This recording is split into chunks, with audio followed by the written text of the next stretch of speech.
So a mentor of mine in ministry years ago now, Reverend Michael Ellick, once told me that ministry is about the activation of souls. The activation of souls. Ministry is about helping folks to come alive in the deepest and truest sense, as our deepest and truest selves, as God has created us to be, as fellow beloved creations of the living God. And I'll remind us that by ministry, I mean something that we're all a part of, and that we're all invited to, and that we all have gifts and needs as well to offer and to receive according to our gifts and our stations of life. And in the United Church of Christ, we say that all people who say yes to this good way of Jesus have ministerial powers and capacities. So ministry is about the activation of souls. The glory of God is a human being fully alive, in the words of the 2nd century Christian leader Irenaeus. And you may have heard me say that before. It bears repeating. It's one of my favorite reminders. The glory of God is a human being fully alive. This can help us to return to a kind of fresh and honest assessment of, well, how fully alive am I feeling right now? For the glory of God. Or not. And why? This bears repeating. The glory of God is a human being fully alive. It bears repeating also because sometimes, religion it can be deployed to actually stifle people rather than helping to set us free to be who God created us to be. The great Howard Thurman said, "Ask what makes you come alive and go and do it, because what the world needs is people who have come alive." So how much are we helping each other to be fully alive, to be activated as souls, as beloved and broken and beautiful human beings that we are, as wonderfully and fearfully made as we are? So this is one really important purpose of church community, for each other and also for the wider world and society. And then it's also important to ask, this is always a good thing to check in on, what are the impediments to that aliveness, that soul activation for ourselves and for others? What are some stumbling blocks or places of deadness and need for ourselves and for others and for this beloved community and the wider community of our world? So the Gospel of John tells that Jesus said, "The thief comes only to steal and kill and destroy, but I have come so that they may have life and have life abundantly."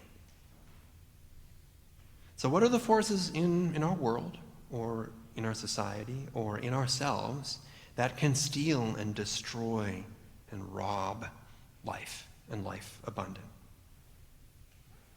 And it's important to ask this question earnestly and honestly, for the sake of ourselves, the love that God has for us, for the sake of the love that we are called to for each other and for this wider world. And then we can ask, well, what helps to free us from those impediments and to free others from these forces?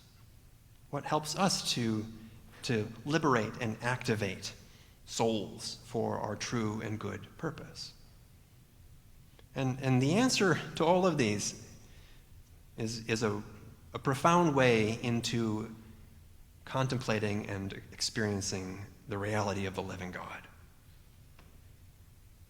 Because God is always in work in our lives and our times through what helps us to activate as souls and to come alive. This is what Jesus showed God to be in relation to humanity, the giver of life and of life abundant, the liberator who frees us from sin, from the mean and petty concerns that too often constrict souls. Jesus talked about dying so that we may be reborn. And this is This is about the small self, the petty self, dying. The self that is separated from God, our Creator, and from each other. Dying, so that something much bigger can be reborn and born again and born anew. This is about saying yes to the way that God renews us, transforms us as souls to be fully alive.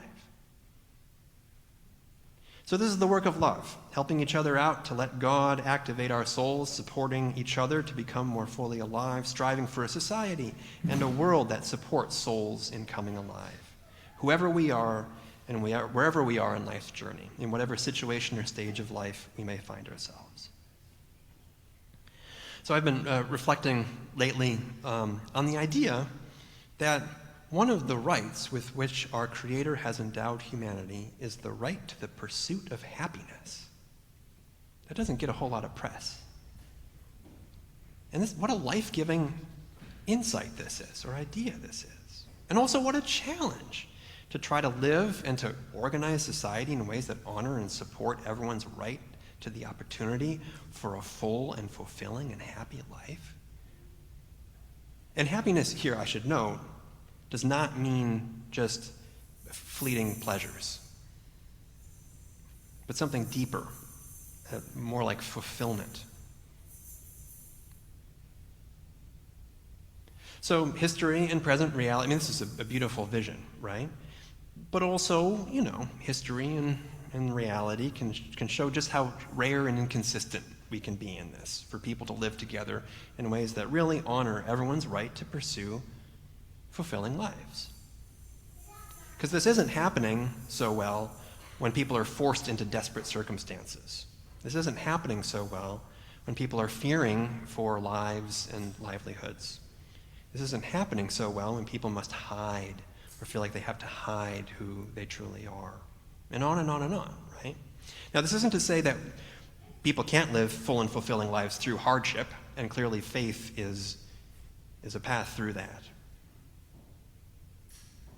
People certainly have and done, and Jesus himself is an example of that. But desperation and oppression certainly make it much harder, right? It's a challenge to us as human beings to organize life in a way that really honors this pursuit of happiness. It's a worthy challenge. It's an urgent challenge. And I see it's a challenge that's deeply resonant with the gospel and its call on our lives. Jesus came so that all may have life and life abundant. And so we are to serve Christ in others by caring about the last and the least and the lost, by caring for all the ways that folks can be cast off and cast down and trampled underfoot, by bringing dignity and honor and humanity to all. Really honoring that, by helping others to reduce avoidable desperation and suffering, as well as by celebrating together and living with joy and generosity and beauty and love, whatever the circumstances, because we know that God is in our midst, helping souls to come alive, pursuing happiness in the deepest and most fulfilling sense, and protecting everyone's right to that pursuit. This is part of the love ethic of the gospel, I believe.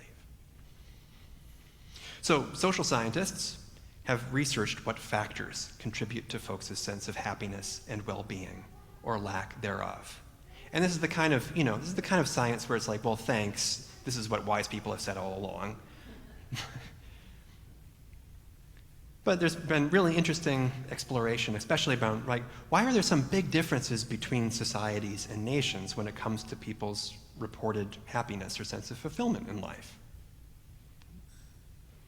So it's fascinating to me how these factors, identify and map onto what our biblical testimonies say about how God has been calling humanity to be, and kind of what wise folks have been pursuing. So here's one factor: social support. Knowing that you can rely on other people and a community. This helps for the flourishing of life. Generosity. Being surrounded by people who share their time and resources. This helps with a sense of happiness and life well-being. Freedom, being able to safely make your own life choices as long as those choices don't impinge on anyone else's right to life. And having less violence and less fear of violence certainly helps in this, right? As well as the rights for folks to be who we are and to be treated equally in that. Abundance, that certainly helps. Having sufficient means to live without desperate need. Now, this doesn't need to mean being rich. And in fact, there's research that shows money doesn't buy happiness. But actually, it kind of does if that money helps you to not be so stressed out all the time about what you basically need.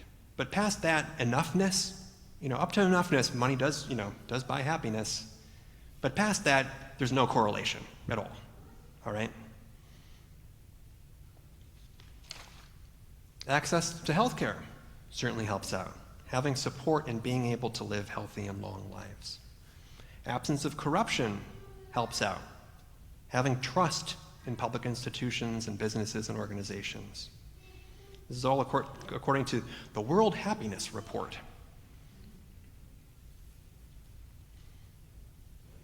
I tried to be on vacation, but we went to this awesome museum in Quebec City, and there was this whole display about happiness. And I was like, I'm going to take some notes.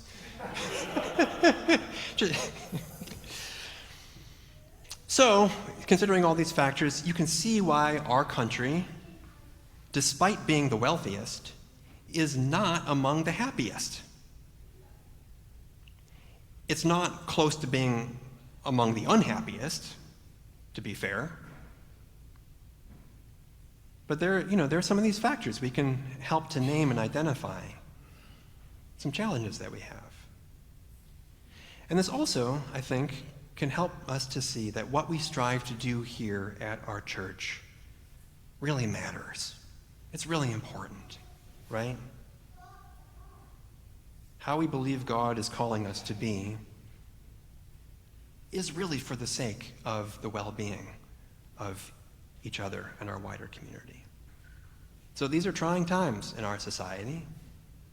There's a lot of isolation and desperation.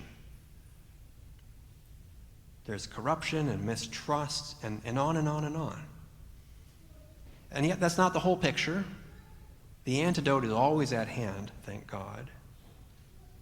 And God is calling us, as God has always called on folks throughout history who would faithfully listen, to be part of the antidote to what is robbing folks of life and fullness of life, to ease anxiety and to deepen the most meaningful connections with each other and with our Creator. We are called to continue to care for the activation of souls, to care for the well-being of souls and bodies and hearts and minds and communities, to help each other to come alive, to life abundant, through times of ease and through times of trouble, through times of strife and through times of peace. We are called to warmly and openly and humbly share and enjoy and welcome others into this abundant life. That's all of our birthright as children of the living God. And for this, I give thanks to God. Thanks be to God.